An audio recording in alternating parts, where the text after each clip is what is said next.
Hello, fellow literature enthusiasts. In this Massalit video, I, Professor Clace. And I, Professor Jennings. Yes, indeed.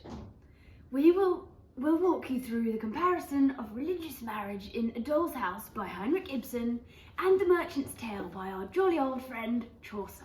Right. Are you sitting comfortably? Good. Then let us begin.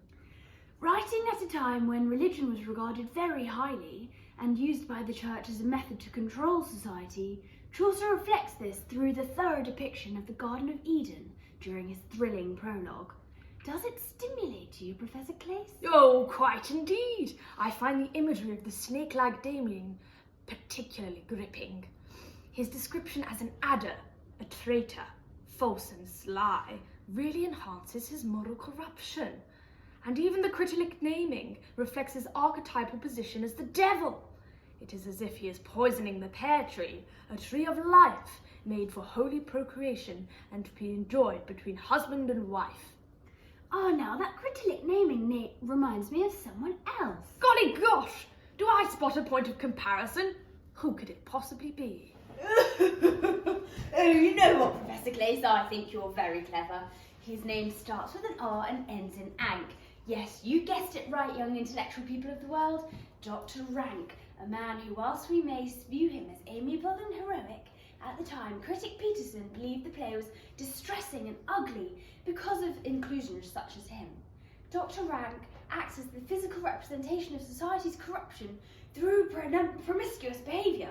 We learn he's dying of syphilis because of his father's sexual actions as a young gay lieutenant. Swiftly moving on. Now, we must not forget the interesting parallel between January and May and Adam and Eve.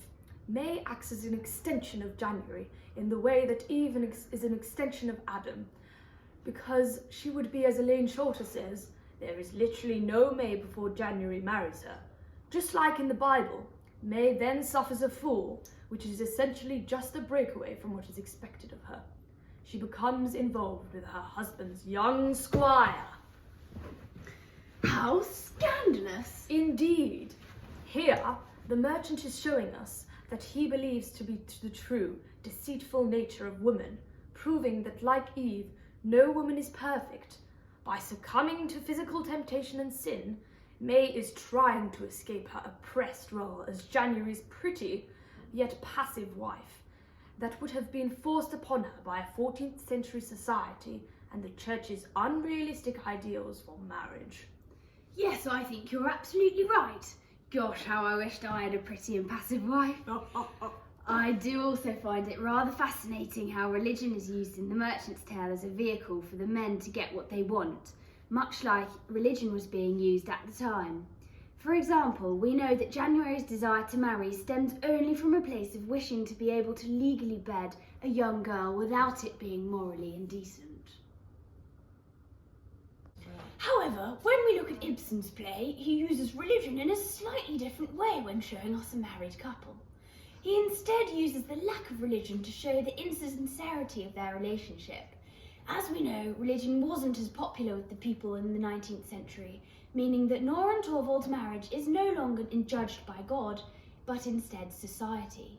Hence, Torvald is obsessed with the idea of their marriage appearing perfect to onlookers. The Helms don't appear to be taking part in any of the religious festivities, despite it being set at Christmas time, perhaps representing the lack of purity and subsequent bad things in Nora's post-lapsarian world. She has already begun to defy the people in her life. Well, how riveting! However, the lack of religion in the play can be linked to the corruption in the church being rife, such as sales of indulgences, monks and nuns not remaining celibate, and a crippling high taxation.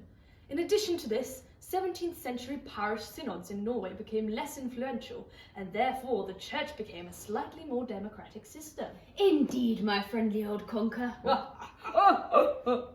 How you amuse me in your frivolous talks, my dear. Anywho, that's it for today.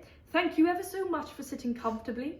We will see you in the near future for more excruciatingly compelling Massalit videos. Thank you, and good luck in your A-levels, future Shakespeareans.